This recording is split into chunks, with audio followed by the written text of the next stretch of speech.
Қадырғали Қосымұлы Жалайыр атындағы орта мектеп гимназиясының 8-ші сынып оқушылары.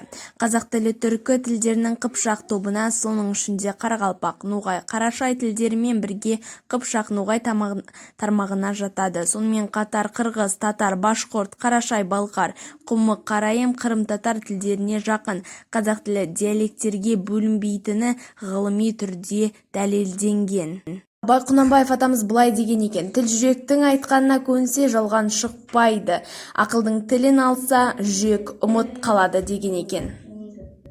Бауыржан Момышұлы былай деген екен: қазақ тілі сұлулығымен бой балқытып, тамыр шымырлататын, жан жүйеңді жандырып, құлақ құрышын қандыратын, өткірлігімен қысылтаяң тұста ер мен елге бірдей медет беріп, адам түгіл жағдайдың өзінің аузына құм құятын ғажайып кемел тіл деген екен.